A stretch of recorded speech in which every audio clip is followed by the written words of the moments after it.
বৰ্তমান সময়ত আমাৰ শৰীৰত সচৰাচৰ দেখা দিয়া এটা সমস্যা হ'ল ইউৰিক এচিড বৃদ্ধি। এই ইউৰিক এচিডৰ বাবে আমি বিভিন্ন ধৰণৰ ৰোগৰ সন্মুখীন হোৱাৰ আশংকা থাকে। কিন্তু শৰীৰত বৃদ্ধি পোৱা এই ইউৰিক এচিড দূৰ কৰে 5টা অলৌকিক পাতে। জানো আহক কি এই 5টা পাত।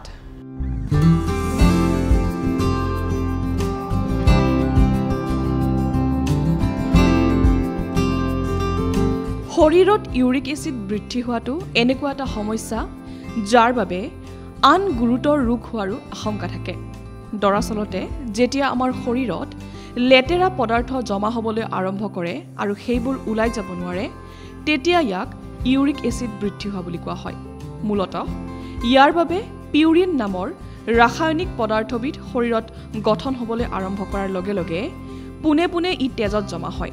ফলত অসহ্যকৰ বিষ আৰু ফুলাৰ সমস্যা হ'বলৈ ধৰে। ইউৰিক এচিড বৃদ্ধি হ'লে চিকিৎসকৰ পৰামৰ্শ অনুযায়ী খোৱা বোৱাকে ধৰি বিভিন্ন ধৰণৰ নিয়ম মানি চলিবলগীয়া হয়।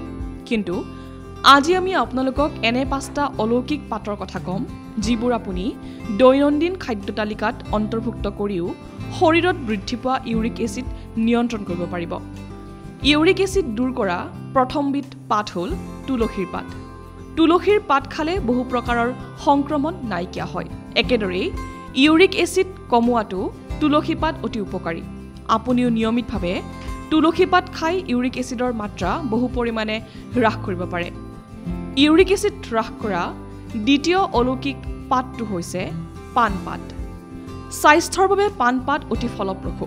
শৰীৰত বৃদ্ধি পোৱা ইউৰিক এচিড কমোৱাটো পাণ পাত অতি ফলপ্ৰসূ। পাণ পাতে তেজত বৃদ্ধি পোৱা ইউৰিক এচিড নিয়ন্ত্ৰণ কৰিব পাৰে। তৃতীয়তে আছে নৰসিংহৰ পাত। শৰীৰত ইউৰিক এচিডৰ পৰিমাণ বৃদ্ধি পালে খাদ্যত নৰসিংহ পাতো ব্যৱহাৰ কৰিব পাৰে। দৈনন্দিন খাদ্যত নৰসিংহ পাত অন্তৰ্ভুক্ত কৰি তেজত জমা হোৱা ইউৰিক এচিড হ্ৰাস কৰিব পাৰি। চতুৰ্থতে আছে মেথি পাত। ইউৰিক এচিডৰ সমস্যাত মেথি পাত অতি উপকাৰী। সেউজীয়া শাক হিচাপেও মেথি পাত খাব পাৰে।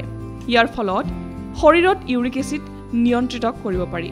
শৰীৰৰ পৰা ইউৰিক এচিড দূৰ কৰাৰ পঞ্চমবিধ অলৌকিক পাত হৈছে ধনিয়াৰ পাত।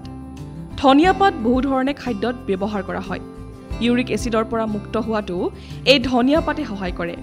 এই পাত সুগন্ধিযুক্ত হোৱাৰ লগতে ঔষধ হিচাপেও খাব পাৰে।